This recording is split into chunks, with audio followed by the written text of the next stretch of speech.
September 25th. I'm Rim. I'm Scott. And this is Geeknights. Tonight, to all you gamers out there, stop whining.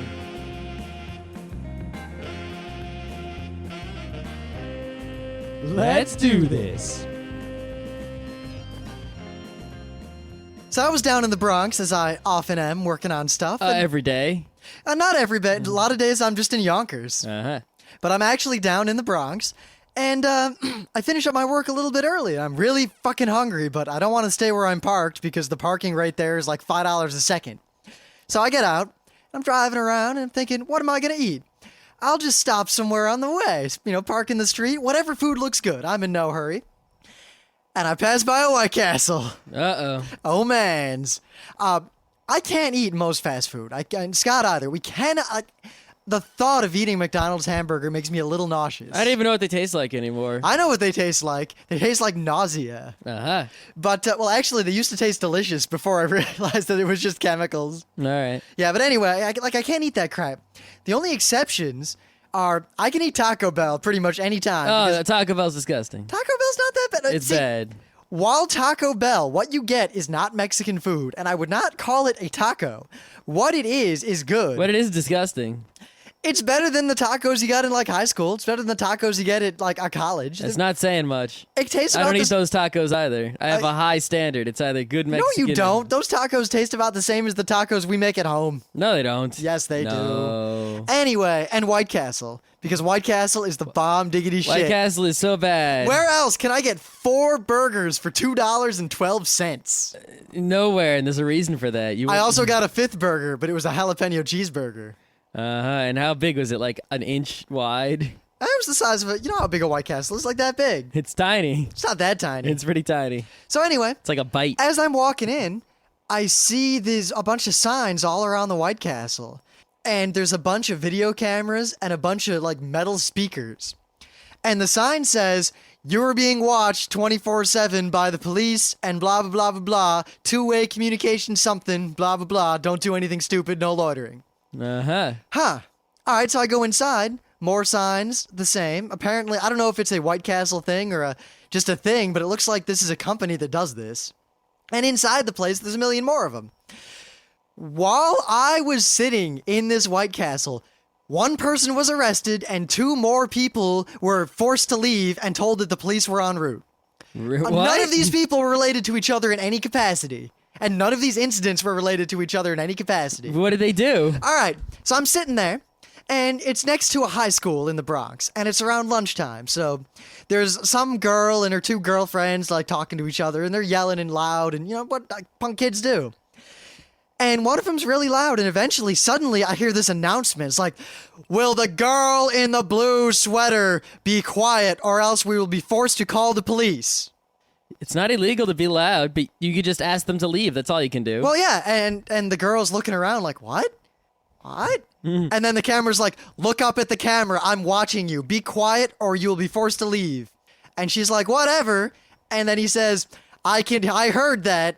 I am calling the police if you do not leave immediately." Oh, if you don't leave. Oh, that's fine. Yeah. All right. So she's like, What the fuck? And she just leaves. Good. All right. So 5 minutes later, I'm sitting there, and then suddenly a different voice comes on and says, "Will the gentleman in the purple shirt leave immediately? The police have already been called." What? And I'm like, You can't call the police if someone didn't do anything yet. Well, you can call the police and say, "Someone's on my property. I'm asking them to leave. Please come," in case they don't. I guess. Anyway, so I don't know if they actually called the police, but they kept threatening to call the police constantly to various people. And the second guy is like, "What'd I do?" Because he's sitting there with his friends, and they were being really quiet. And they're like, "You're eating non-White Castle food on our premises. You're trespassing. Leave immediately."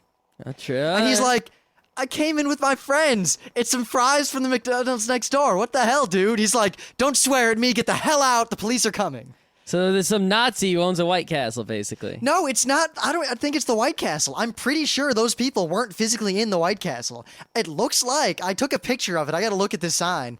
There's a company that businesses in cities can hire that will set up cameras and basically yell at punk kids and threaten to call the police so you don't have to confront them. They just have... But why are the people watching it just Nazis? It's like, how is that good for business if you just keep kicking everyone out? You know how it's probably good for business? because there's an infinite number of punk kids and the place will be full no matter what. They could kick out everyone and the place would be full 10 minutes later. It's just, it was kind of weird. And You know what I would do, though, if I was a punk kid?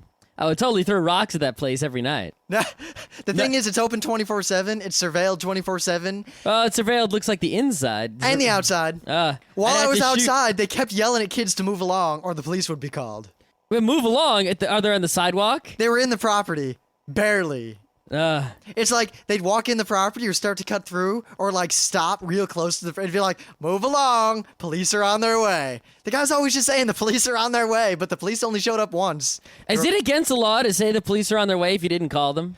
I don't think so. I did that. Remember when that stupid guy tried to attack me while I was riding my bike? Mm-hmm. I was basically, I didn't call the police, but I had my cell phone out and I'm like, dude, I already called 911. The police are on their way. You sure you want to stick around?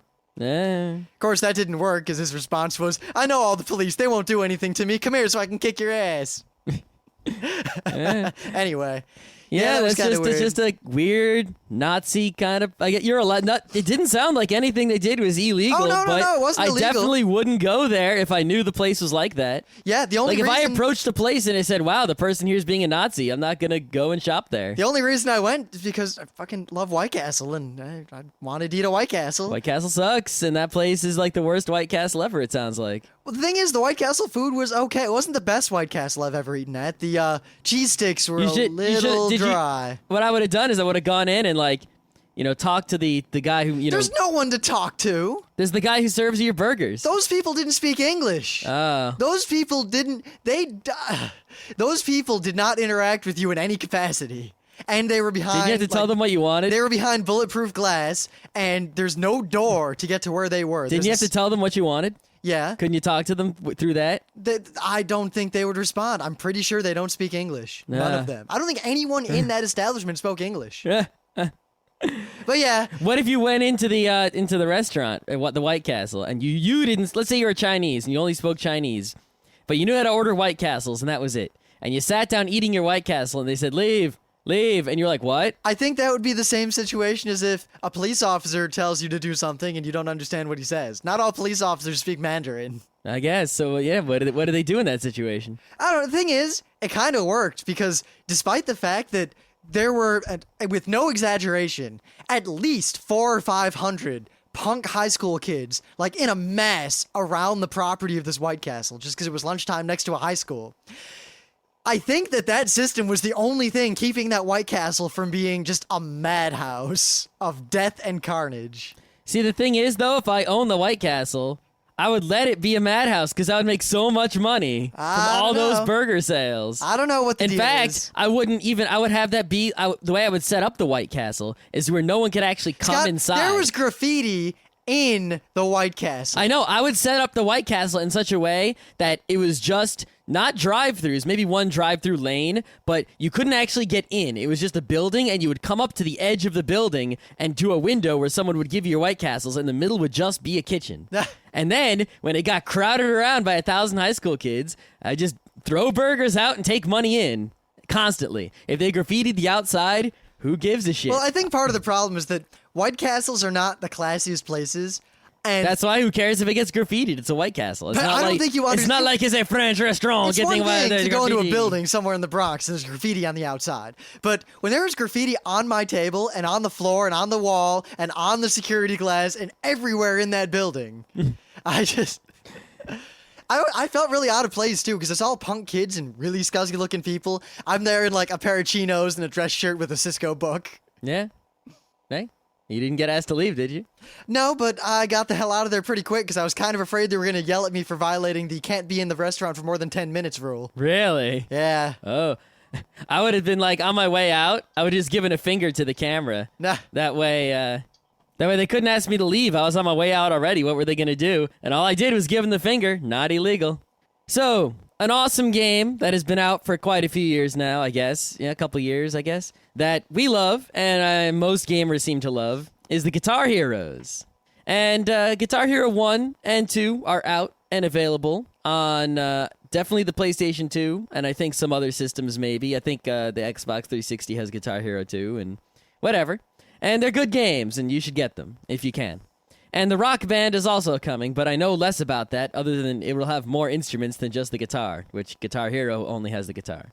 But anyway, they have announced that in Guitar Hero 3, Legends of Rock, which has a really good song lineup, just as good as the old Guitar Heroes, all of the guitars are going to be wireless. It's about time. Yeah, I know. It was so annoying with the freaking wire. You'd always have to like get it around your body in the right direction, and pain in the ass. Guitar Hero guitar is going to be wireless, and they should be. So awesome. Awesome all around.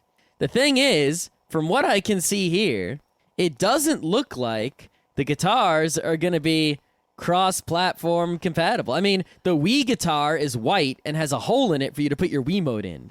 The Xbox 360 and PS3 guitars look exactly the same from the outside, but there is no information assuring me that the PS3 guitar will work with the 360 or vice versa. I'd be almost certain they wouldn't, and I never really expected them to actually work in any way like that. Oh, I never expected it either. However, I want to point out that as someone who currently owns no Guitar Heroes, but would like to own Guitar Heroes, and only has a Wii, I kind of want to own, I mean, if I'm going to start buying guitars, right, I don't want to get, Guitar Hero for the Wii if I'm not sure that I'll be able to get, future Guitar Heroes for the Wii, or that, the Wii is going to be the platform of choice for Guitar Hero and Rock Band for all my friends. And, we kind of want to you want to get the most Guitar Hero you can on one system with buying the fewest plastic instruments as possible. Otherwise, it starts to become really cost prohibitive. I mean, if I want to play Guitar Hero 1, 2, and 3, I got to buy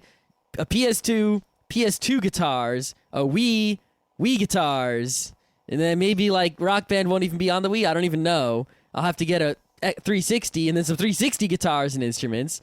I only want to get one set. I shouldn't have to buy more than one set. And if they're going to force me to buy more than one set of plastic instruments, I'm just not going to buy any plastic instruments, and I'm going to stick to playing this at conventions and my friends' houses. Well, honestly, screw it. I'll admit this, and I'm sure I'll get some rabble from our friends, but I've kind of soured on Guitar Hero as a whole. Like, it was really fun when it came out because it was new, but now, I mean, even in Wildwood, we don't get to play it all the time. It's not like I could get sick of it, but anytime I played it, I kind of thought to myself, if I could play this or DDR, what would I do? And the answer was always DDR. Yep. I just think Guitar Hero's fun, but in the end, it's not really anything. At least DDR is really freaking good exercise. Yeah, well, Guitar Hero is still, it's still pretty fun. I mean, I'm not like, holy crap. It's like any game. When it's brand new, it's holy crap. And when you've played it more, it's less holy crap. And I just feel like it didn't have the staying power with me. Like, if I'd owned it, I definitely did have less staying power than DDR. I mean, DDR, how many years and it still has staying power? God, I remember when we, every day, we'd just kind of look around and search and call just to find out if there were DDR machines within, 40 miles of us. Yep. But I mean, despite the lack of staying power compared to DDR, it's a new release of Guitar Hero will sort of reinvigorate it. I'm sure when I play Guitar Hero 3 with all those new songs, I'm going to be all like, oh, mans. And it'll be like a refresher, like a little bump. It goes up, it goes down, and up again. The thing is, I feel like I'll always play it in that way, but I almost think that if I actually owned it, it would stop being fun. Because then I'd play it a lot. I do think that if I did own it, that the fun would decrease more rapidly over time with my increased play. However, there is also the addedness that if I owned it, I would actually be able to get good enough to play the expert songs, so it would also simultaneously unlock a new fun. You see? Yeah, I don't know. Maybe just because I don't have so much time to video games, so those sorts of games are low on the list. Also because there's no clear-cut winner in terms of what console to buy. That's what I'm saying. They're also going to come out with like a PC version and have some USB guitars. I mean, we have yet to buy a PS2, and it's still not worth it money-wise as far as I can see. Yeah, for there's still us. $130 PS2s. Yeah, for the 5 games I want, maybe 6. Well, there's a bunch of PS2 games that are like non-obvious that what? I mean, what? I want to play the Kingdom Hearts games. Yeah. And I want to play the Guitar Heroes. Yeah. There's a lot of PS2 games you just don't realize because you don't pay attention to them. I'm just not interested in a lot of them. Yeah, you just don't know them. It's like, you get because there's so many. No, I haven't been much of a console gamer since, the Super Nintendo. Anyway. The Wii is what brought me back, and the DS. The point is that if they don't make it economical to purchase only the bare minimum number of plastic instruments and use them for as long as these kind of games continue to exist, I'm just not going to buy any because it's totally not worth it. It's worth it for me to buy a plastic guitar that I can use now and use on the PS2 and use in the future and use forever and never have to buy a new one unless I break it. It's not worth it for me to have to buy one now and then replace it when the new console comes out and then replace it 3 years from then and then replace it 3 years from then and then have to buy one to play at my But friend's you know what? house. The thing is, I have to buy 2 sets of drums. people who aren't us and people who actually are into the game will do that, thus generating more income for them. Plus, I mean, look, they're releasing this game on whatever consoles or platforms they can because they're trying to sell as It much as is they good can. that they are letting it go on all platforms. That is a good decision instead of forcing it Oh just yeah, to because one. they'll make a ton of money. They're trying to hit the broadest audience possible. That is true, but they should have made their guitars cross-platform. The people who want this game will buy it anyway. I think we're some of the few people who have the money and like the game, but did not buy it. Probably. And all those people will just keep buying guitars till the end of time. I guess what it is that I sort of demand that if I'm going to buy, a plastic instrument like this, that I get the most use out of it can possibly give. You mean like with our $30 plastic DDR pads that broke in a month and we just kept buying them? Yes, exactly. I demand that if I'm going to buy a plastic instrument or something, that I'm going to be able to, use it. Think about it. It's like, why should I buy this useless piece of plastic? It feels really bad to spend like $50 on a plastic guitar that like only works like one game or something. I'd be much more inclined to buy the drums to Rock Band. Yeah, but those better be freaking cross-platform. No one's going to be like having PS3 drums and Xbox 360 drums and Wii drums and PS2 drums. That's just not going to happen. Oh man, another game I think we missed a good bullet on, and now that I think about it, was Donkey Konga. That would have been really fun for like an hour. Yeah, that game, while originally cool and probably a blast to play with your friends from what I hear, I've seen videos on YouTube of a guy strapping 4 bongo sets together to make a big quad bongo set because the game was too easy, so he had to play all 4 parts at once on his own to make it interesting. And even then, it didn't look that hard. No, it didn't look that hard. It looked like with some practice I could have done it. Right, so instead of a news, I got a geek back here. All right. So this was posted in our forums by Shane412162. Why do people put numbers in their names when there's no competition? The only possible rationale I could see is if someone used that name on like AOL Instant Messenger back in the day, because you had to get a name in most cases, and now they continue to use that name just because it's associated with their identity. I guess, but I mean, if I go and log into like Facebook and someone already took Scott, so I have to take Scott32, I'll take Scott32. But if I go somewhere else, I'm not going to try Scott32 before I try Scott again. Well, it depends. What if you were Scott32 everywhere? I wouldn't be, because I would only be it in the places that force me to. Or what if you were Jean Valjean? I'd be Jean Valjean. 24601? Yeah, but I hopefully wouldn't be in jail anymore and wouldn't. But you stole a loaf of bread. Right. I ate it. So anyway, right now it is 1:48 here in California, and I just got back from a Halo 3 release event. Watching the crowd, I noticed a good percentage of people open their games before leaving the mall. And wouldn't you know it, most of them were scratched. Well, the news here, it's not really a news, but I'll mention it. It turns out that the collector's box whatever of the game had a problem and scratched the ever-living shit out of the discs in it. And I say, you deserve it. How stupid were you to buy the collector's edition? Is the game somehow better if it comes in a metal tin? Is that metal tin going to be worth something someday? There was a time when I felt that. There was a time in my life, like maybe a 4-month span, where if there was a box set of anime and another box set that was the same anime but also had a little piece of plastic, I probably would get the little piece of plastic version. Yeah, but anyone intelligent realizes, hey, all they're doing is charging you extra money for the special edition that is not different in any way other than the word special edition on it. No, it might come with like a little Master Chief helmet or something. Oh man, it's a Master Chief helmet that Now think about this. When you were young, imagine if someone gave you the opportunity to get a Darth Vader mask, a real one. You can get them at Toys R Us. No, I mean like a movie prop one, like a super quality one. It's no better than the one at Toys R Us for my purposes. I'm just saying, what if you were a little kid and someone like gave you Darth Vader's mask? You'd freak out about it. You care Not about things like really. that when you're... All right. It would be too big and it wouldn't fit. I'd be much happier with the little kid version from Toys R Us that makes me talk like Darth Vader. All right. So you're just a jaded weirdo. Anyway, even though you won't... All right. Right now, for most of the people who are eager to get this game, my advice to you would be to wait until December to get it. Even though you won't be the first wave of people to play it, trust me when I say that right now the only people you would deal with are assholes and those people who like to scream fag while playing. I'm not going to read the rest of it, but I would like to It's know still funny, even though I've read it before. that if you believe that the percentage of assholes and idiots on any game that has any sort of multiplayer is going to go down as the game is out longer, you are sadly mistaken. I mean, come on, Counter-Strike. How long's it been out? 7 years? 6 years? A long time? Guess what? It hasn't gone down. What makes you think that the number of people calling you a faggot in Halo 3 is going to go down in 2 months? Chances 0. And the price isn't going to come down. And Nope.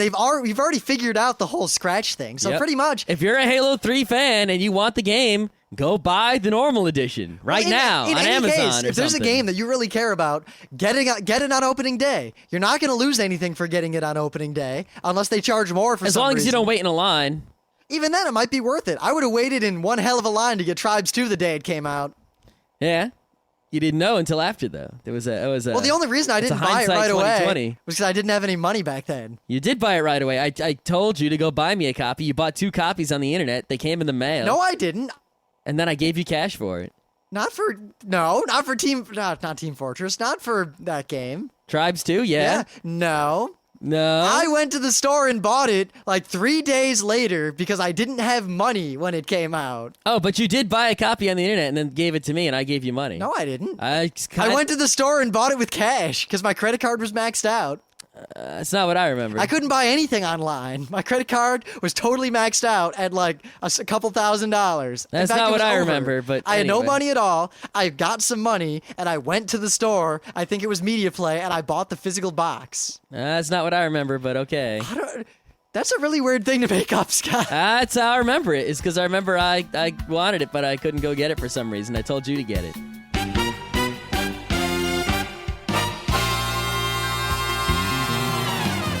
Things of the day. So, Rim, yesterday, that Don't Tase Me Bro with the Emperor, you thought that was pretty funny? I thought that was pretty funny. Oh, well, I got something more funny than that. You have I think I've seen this already. I think Scott has played Ace to my queen in the Trump. Perhaps.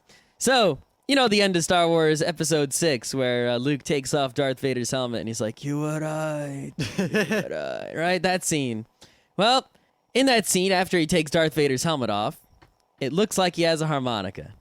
And you start watching this video, right?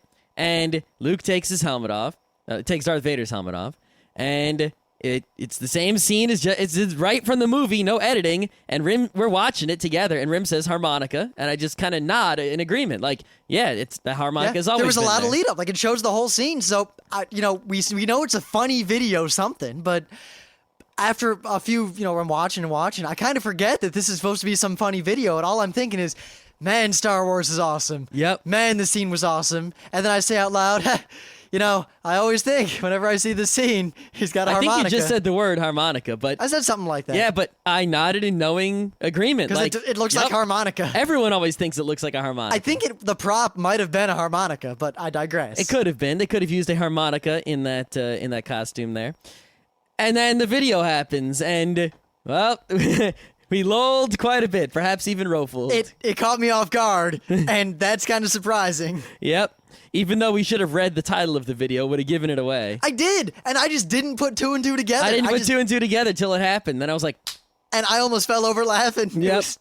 It's wonderful. it is quite. See, I think yesterday you had an example of the lateral thinking humor. Where you take one thing, you find another thing that matches, and you put them together in a mashup or remix. What this is sort of like an inner thinking discovery or realization, sort of like an epiphany humor, in where you find something that everyone thinks in their mind. Everyone watching this thinks harmonica when they see that. That's what they think. But no one says it, and it's not really like, something that's loud and about, but it's something everyone thinks when they see something deep inside of them. This is what's on their mind. So you take what's deep inside people's minds, when they see something, and you make it a reality, and you put it right in their face, right up there into the conscious area, right up front. And when that happens, people are like, "Oh my God, that guy thinks the same thing I thought. Oh man!" And then if a lot of people think that same thing that you think deep inside, and you bring it out, That's a big hit. It's a way to make the funnies happen. Yep. And you don't see it too often because it takes a lot of cleverness and a lot of trickiness. So, I found this a while ago, and I honestly couldn't find anything worthwhile today, so this was kind of a backup thing of the day. It's not the best thing in the world, and mostly I make it my thing of the day because the goddamn song gets stuck in my head anytime I hear it. It's not even the best song. I mean, it's okay. Well, the thing is, this is one of those things that it's a really good concept, and it's executed really well, except for a few critical areas where it kind of falls short. The shitty animation. The animation's not that bad. Like, parts of it are really dumb, and parts of it are really, really funny and awesome. And it's kind of hard to place how good this thing is overall. It's slightly above average. You won't be like saying, "Wow, this is crap and not worth looking at," but it's not like some amazing thing. Like, oh man, it's like mine is. Yep. Though the song is pretty catchy, and the only problem with it is that they needed someone who was better at mixing, I think, to make all the different tracks sit volume-wise relative to each other better, but... Yeah, there's definitely, like, you can't hear what the people are saying because the music is louder than the vocals, and they gotta figure that out. Also, it's one of those things where if you've played the game, and while I haven't, I'm in tune enough with Vigigame culture to know to what they're referring. And I get the impression that if you have played this game, the reference they are making is one of those, I remember that. It's so true. I can't believe you haven't played Super Mario RPG. I remember once the Super Nintendo was kind of in its waning years, I gave up console gaming 100%, didn't even bother with the N64. It was a game that came out late in the Super Nintendo's life, but it is like the only game made by Nintendo and Square together, and it is an awesome game. And, I don't doubt it. And all the other games like Paper Mario and Mario and Luigi Superstar Saga, and all those games spawn from Mario RPG originally. This is the first one. It's just, by the time that game came out, I was playing PC games 100% all the time. You gotta be going back to play the Mario RPG. Right, so speaking of playing computer games all the time, there's one game that we talk about every now and then called Tribes 2, which I'm of the opinion was the best multiplayer first-person shooter experience the world has ever seen. Yeah, the unmodified Tribes 2 in the early days of its release, before it got fucked over, which we'll talk about, finally, the whole details of, if we haven't talked about it before, was perhaps the most fun, most amazing FPS ever. It was a game where the skill cap was beyond what many humans could achieve. The strategy cap was to the point of rivaling actual real-world strategy. Yep. The scale of the game, the number of players per team, it was everything that PlanetSide should have been. Basically, the only problems with the game is besides, before it got fucked up, was that it was pretty hard to play for nubs. I mean, if you were a nub, this game was pretty complicated, and you were going to have a hard time figuring it out. Oh, if you had never played an FPS, you couldn't play this game. And not even if you had played an FPS. If you had never played a complicated FPS like Weapons Factory or one of those Team Fortresses, you probably couldn't play this game. Yep. But, other than that, this game was pretty awesome. I mean, there were a few deficiencies in like the way the vehicles worked that games now, like actually Halo and Unreal Tournament, have fixed. The vehicles in those games work the way vehicles should work in FPSs. Half-Life 2 also. But other than that, Tribes 2, the bomb. So the game was awesome, and pretty much from when it came out until the thing happened, I played that game more than I did anything else in my life. Yep. I would come home and play it every day for hours. I'd play it between classes. And hours. I would skip classes to keep playing. Yep. And I'd come home from a class, and Scott was already home skipping, playing the game. And I just, without a word, I'd sit down at my computer, join whatever server he was on, and start setting up a remote base for him to stop at before he throws the satchel charge in the generators. Oh, my satchel charges. All right. But anyway, the game had one other interesting thing that not too many games before it had. I think it might have actually been the first game to have this, in which, you know how you get a multiplayer game, and in the multiplayer game, there's an interface that allows you to find servers to play on. Okay, Tribes 2 had that.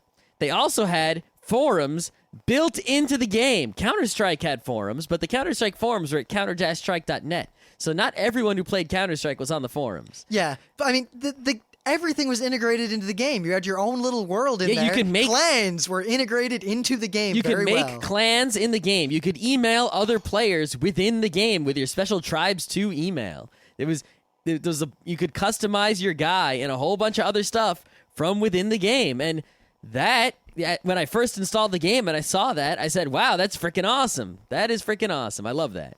Now, here is what happened to Tribes 2.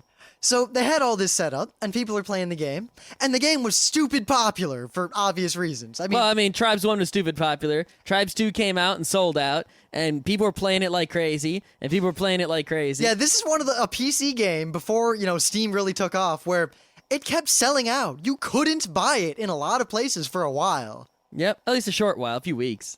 Yeah, but that was a while in the span of this game. Oh, yeah. But as time went on, the developers actually kept a close eye on the community.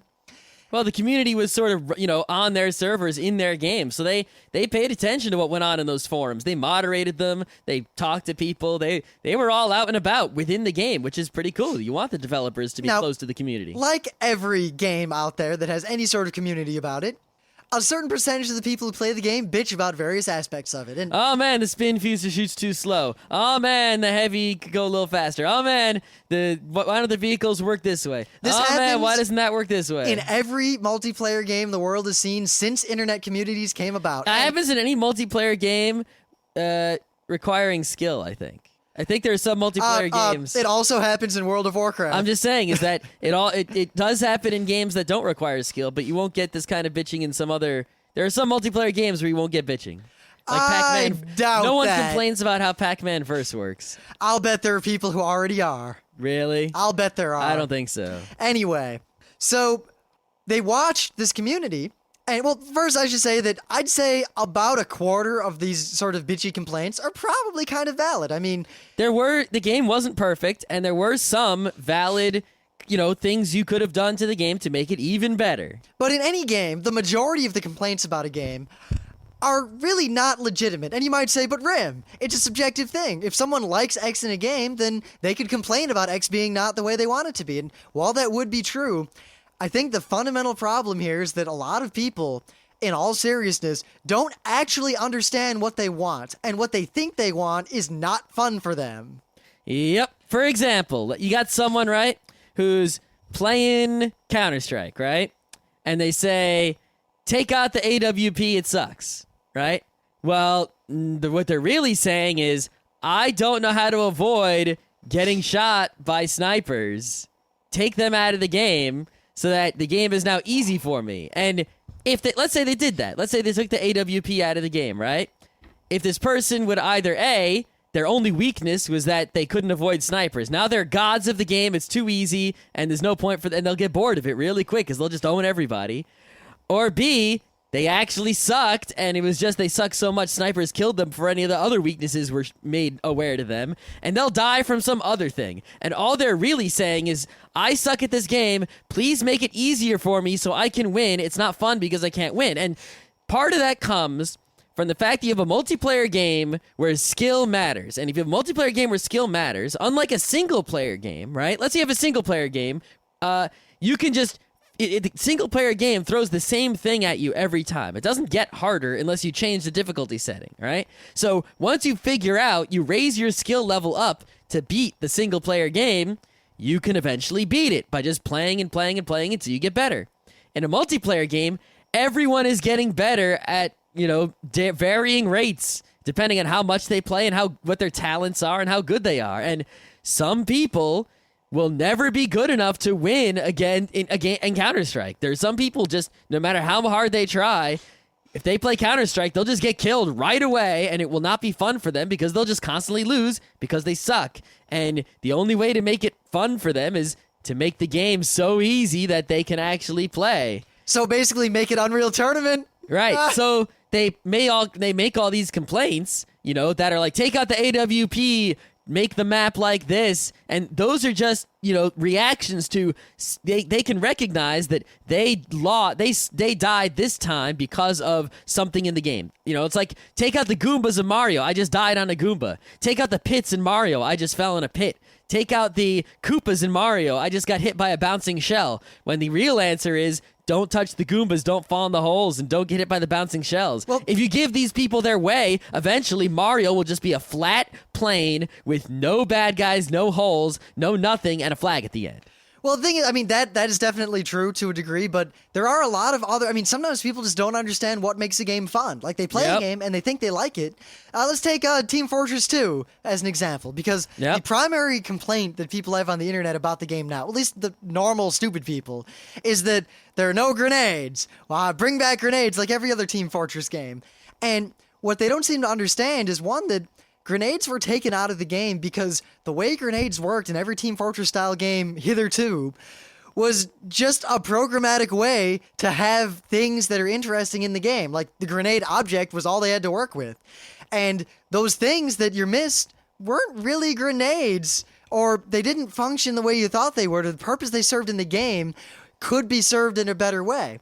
And like, the unintended consequence of bringing back grenades, I mean, sure, the game will be more interesting. I have more options as a character. But now, the game is all spammy, like a lot of older TFC kind of games are. Yep, there's explosions everywhere. Or bad. It could go either way. I'm not saying it would be bad, but I think a lot of people who are saying, hey, they took out grenades, don't realize the far-reaching ramifications putting grenades back in would have, and the fact that it might make the game less fun for them, even though they think it would make it more fun. Yeah, I mean, if you added grenades back to TF2, just if you gave everyone normal grenades, right? Like a normal throwing grenade. Like, well, one, there's no point in being a demo man anymore. Right, there's no point in being a demo man because not everyone can do what you do. Because the game is so small, as in all the maps are really tiny and all the player models are really big, if you spam it up, you can just kill everyone trivially and no one can get anywhere. Yep. And another thing is that if everyone has a grenade, then the classes really aren't all that different. I mean, the scout is supposed to be a wuss who's not supposed to be able to do that much damage. He just be able to move fast to get the intelligence or whatever. If you give him grenades, now the scout is suddenly super dangerous because he can run in with grenades. And if you give the heavy grenades, well, the heavy can already do a shit ton of damage. He doesn't need grenades, but actually, it gives the heavy an advantage in that now the heavy is really not so good at taking out turrets. That's a weakness of the heavy. If you give him grenades, he's going to be taking out turrets, especially around corners. In fact, everyone will be doing that, and the engineer will be mad weak, even though he now has grenades. People don't, they're not game designers. They're people who just play a game, and they have sort of this gut reaction of what they think is bothering them about the game, something that's making it unfun for them. Like, let's make an analogy. Say you're playing chess, right? Yep. And for whatever reason, you think, this is boring the way it is. Why don't we make it so that the knight can also move forward like one diagonal space? Yep. And you think, ooh, that'll make it fun. It'll make it interesting. It'll make it different. But the way that will affect gameplay in the short and long term will make the game so completely different that it's not even chess anymore at all. Yep, it's like people who play Monopoly and then they want to do the money on free parking business, and they just don't realize that makes the game completely different. Completely random. Yep, and completely stupid. And they don't consider because they're not game designers, they don't really know about game design, they don't consider the ramifications of the things they demand. So, what happened with Tribes 2? Well, developers watched this little community, and they paid attention. I mean, it's almost that they tried too hard to please their audience. They would see people make a complaint, and almost no matter what, if someone made a complaint at all, they would look into it, and they started making changes. And they started making more changes. Yeah, patches to the game didn't just improve, bugs in the game. And some things they changed were for the better, but a lot of the patches to the game that were forced, you had to get them in order to keep playing online because they had a centralized matchup server, would change the rules of the game for the worse. Yep, they made weapons faster, slower, and they changed vehicles, and they changed damages. They changed the way you moved, they changed the way you did things, they changed it so you couldn't do certain things, they made certain, items in the game useless or more or less powerful. They pretty much listened to what all the people who played the game said without really considering the ramifications or trying to think about, okay, why would this person say that? And what would happen if I did cave to their will? Or maybe I should look into a way to make them have more fun without changing that fundamental part of the game. Yeah, I mean, you make a game, right? And you change the gameplay and you change the rules and you test it. I mean, this happens to any game. Even the best game designer in the world comes up with a game and they keep tweaking the rules and they keep play testing until they figure out the exact right rules of the game to make it the most awesome and the most fun, as far as they can see. If you then release the game and then you just sort of change a rule on the fly. You didn't test that change. You didn't go through play testing. You don't know. The game developers, it's like they changed the rules of the game without testing and having a lot of play time with those new rules to see how that would affect the game. They just implemented changes according to the demand of the game players and didn't think about, neither the players nor the developers thought about how that would change the game. It'd be kind of like if Alan Greenspan would, listen to what the Ron Paul people said about the economy and did, people complaining, oh, we got to go back to the gold standard. It's like, yeah, I'll try this gold standard. People seem to be complaining about the current system that works perfectly. Oh, no, it's recessions. Yeah, you can vote for Schneider. Yeah, little, if you want there should be a recession. Yeah. Little aside, the gold standard is stupid. If you're a proponent of it, do some research. And if you still think that it's a good idea, you're stupid. Yep. But I digress. So, The moral here is pretty simple. Game design is not an easy thing to do at all. I mean, that's why in Germany it's such a big deal, and the good board games are always made by the same group of people. It's like those people are the Steven Spielbergs of board game making. They understand it. They're good at it. yeah, there's a reason that Rainer Knizia is like a professor and why most of his games are a lot of fun. He has knowledge of how to design games in a way that makes them fun and interesting. Game developers really have to walk a fine line because the game developer can't just go along with their vision 100%, because if that doesn't jive with what the players want, no one's going to play their game. Yep. But if they give the players everything they want all the time, the game won't end up being a game anymore, and it won't end up being a good game, simply because the majority of players who aren't game designers don't understand what it is that makes a game good. Granted, a lot of times developers fall prey to this. I think the most horrifying example in the history of gaming was WarioWare for the Wii. WarioWare for the GameCube was just like this masterpiece game as far as I'm concerned. WarioWare for the GameCube is funny because it's exactly the same as WarioWare for the GBA. However, on the GameCube, of course, you play it on your television, and you could use a GBA with a link cable or a GameCube controller. But it also had this multiplayer mode tacked on. Yeah, I mean, think about it. WarioWare was in my opinion, pretty crappy game. Like, single player. It wasn't interesting. It was worth a play, but it wasn't worth, paying full price and playing it a lot. And it was moderately popular. I think it was really popular in Japan. I don't remember the figures offhand. Well, it's a good, casual kind of game. Yeah, well, plus it was goony, and it was the kind of thing that sells really well in Japan. Yep. Like one of those kinds of games. Mm-hmm. So, all right, the game was popular. Let's make a GameCube version. Hey, why don't we throw some multiplayer in? The GameCube version sold like crazy and was super popular and stupid amazing. And I don't know if it sold like crazy, but it was a really amazing game. It was a really high-selling game. It wasn't like oh my god, this game sold out 8 times, but it sold really well, a lot better than they expected. Yep. So, all right, well, that game went really well. And now we got the Wii, and the Wii has this controller that is perfect for that. And look at the internet. Everyone's buzzing about WarioWare for the Wii and how absolutely awesome that would be and how they look forward to it with every breath, because people were really talking about, oh man, WarioWare for the Wii is going to be the best thing ever. And then they thought, all right, let's make WarioWare. And they looked at it and they said, all right, what made WarioWare popular? See, there was no forum for WarioWare, so they had to go basically on what they thought made WarioWare fun and try to, have more of that and less of the stuff that made WarioWare not fun. And to be honest, WarioWare for the GameCube, as awesome as it was, with its, 12 multiplayer modes or something like that? Yep. Only 3 of those multiplayer modes were any good. The Turtles, the Disco, and the Othello. But those 3 were just... They were amazing. Oh, and the jump rope was okay. Yeah, the jump rope was just really fun. Yeah. But other than that, all the other multiplayer modes, like the Doctor and the Balloon, and I don't even know the other ones because you don't play them because they suck. The Balloon was actually pretty fun. It was okay. It wasn't as bad as the Wii one. No, it wasn't. But they thought that what made WarioWare popular and made it good was the mini games themselves and the animation and styling around the single-player game. And that was part of it. See, the thing is, they thought that was the important part, when it wasn't. The important part was the minor add-on that they threw into the GameCube one, probably just for the hell of it. That was what made that game good. And they didn't realize it, so they didn't focus on that. And as a result, WarioWare for the Wii had crap multiplayer to the point that the game was unplayable. Yeah, I mean, the multiplayer in WarioWare for the Wii, I think we've said it before, but you have... You have to pass around the Wiimote, and you're supposed to wear the wrist strap? What the fuck were you thinking? And second of all, none of the modes are actually modes where skill determines who wins. It's most of the modes are I mean, the one mode where skill matters if you win is single elimination. People want to play a bunch of games at the same time, and they want to see who is the best at playing these games, and whoever was the best should win, and everyone should get to play a lot of games. They got the right things wrong and the wrong things right. Yep. And sadly, the game tanked, and there's a wealth of single-player content in the game, gobs of it, but no one gives a shit about that. The one thing we all wanted isn't in the game, and as a result, the game was hated.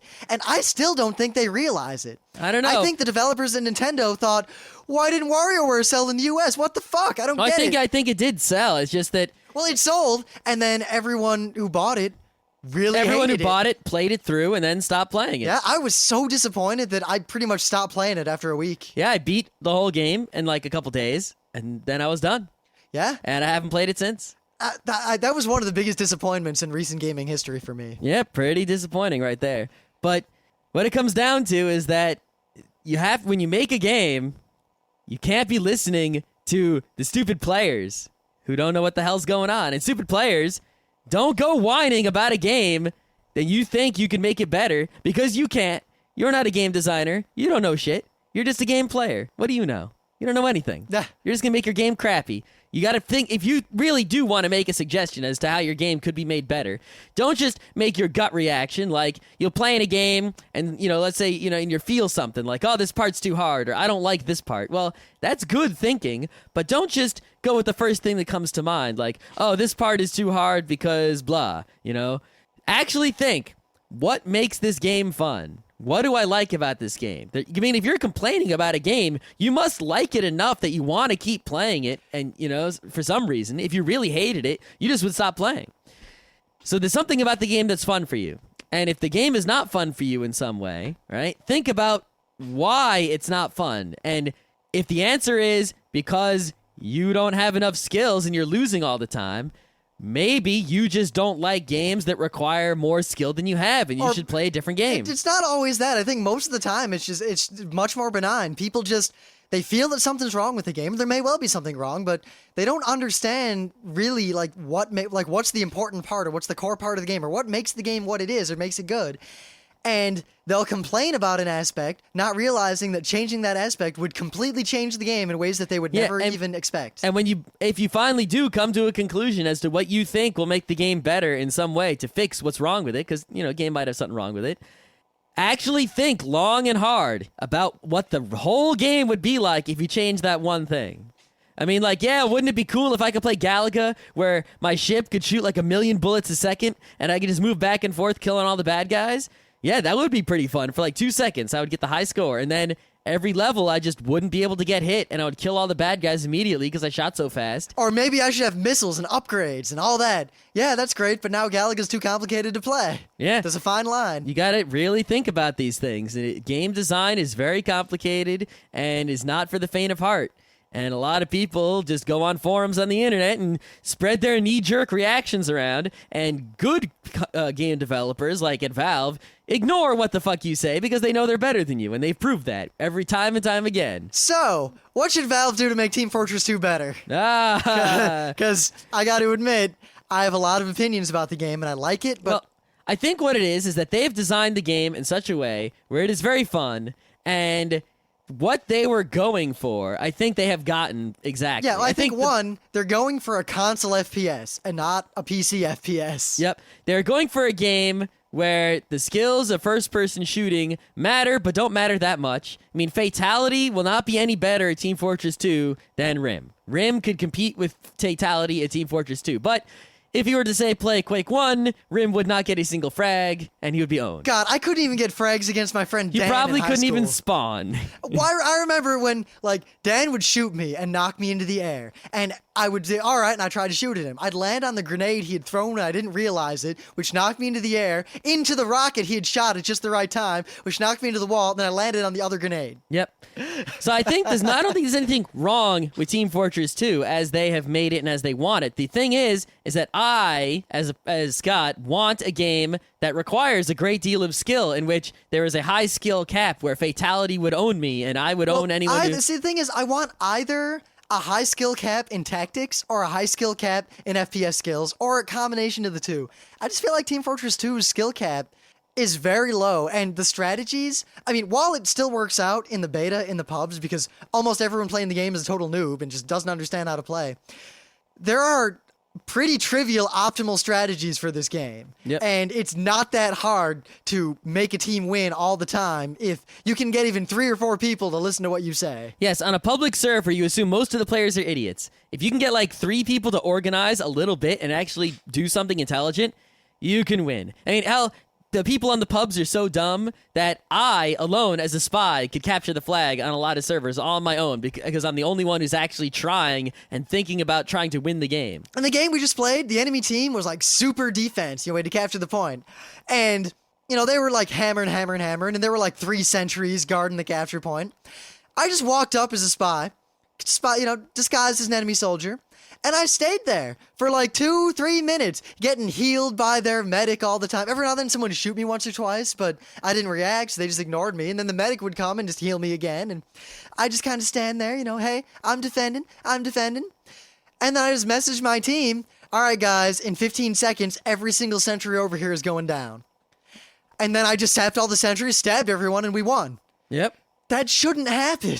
No, it shouldn't. And I think the thing is, right now, the weakness of Team Fortress 2 is not so exposed because you're on these public servers. It will be when clans start playing. When people start actually playing this game seriously and you have an entire organized team against another entire organized team, and you get pretty much near constant stalemates, and no one can really beat anyone else because the only possible thing where if someone has a good strategy, which is really easy to come up with, it's pretty obvious, and someone else has a good strategy, and their FPS skills don't come into play because everyone has the most FPS skill you can possibly have, who's going to win out? It might come down to chance. It might come down to incredibly minute things that no one can control, just sort of, random bits here and there, a quantum difference.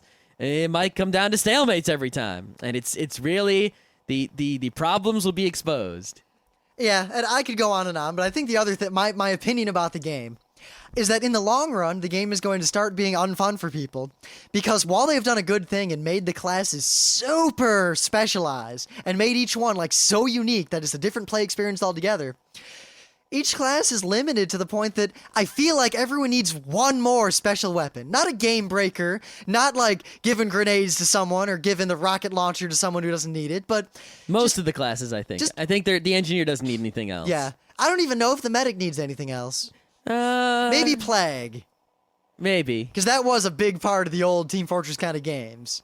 Yeah. But I feel like the game, if they made a little... The spy doesn't need anything else No, either. the spy is the best freaking spy in any Team Fortress game ever. Though, if the spy had feigned death, I think that would not hurt the game in the least. But they need, I think, the heavy needs one more thing. The pyro definitely needs something more than anyone.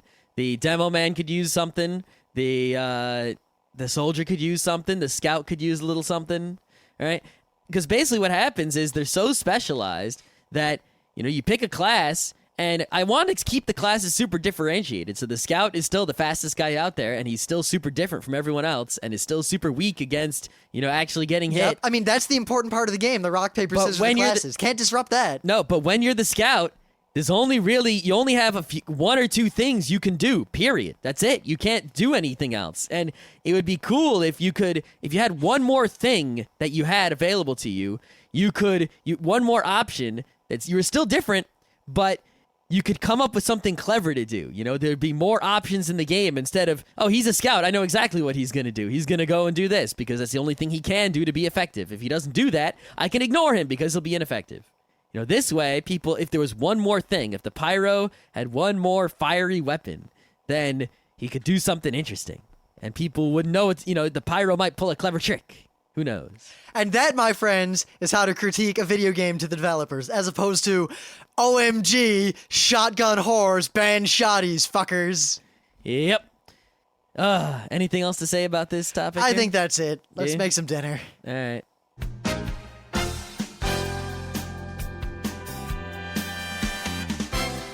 This has been Geeknights with Rim and Scott. Special thanks to DJ Pretzel for the opening music. Be sure to visit our website at www.frontrowcrew.com, where you'll find show notes, links, our awesome forum, a link to our Frapper map, and links to all the RSS feeds. We say feeds plural because Geeknights airs 4 nights a week, covering 4 different brands of geekery. Mondays are science and technology. Tuesdays, we have video games, board games, and RPGs. Wednesdays are anime, manga, comic nights. And Thursdays are the catch-alls for various rants and tomfoolery. You can send us feedback by email to geeknights@frontrowcrew.com. Or you can send audio feedback via Audio. Just click the link that says Send Me an Audio on the right side of our website. If you like what you hear, you can catch the last 100 episodes in iTunes or in your favorite podcatcher. For the complete archives, visit the website, which has everything. Geeknights is distributed under a Creative Commons Attribution Non-Commercial Share-alike 2.5 license. This means you can do whatever you want with it as long as you give us credit, don't make money, and share it in kind. Geeknights is recorded live with no studio and no audience. But unlike those other late shows, it's actually recorded at night.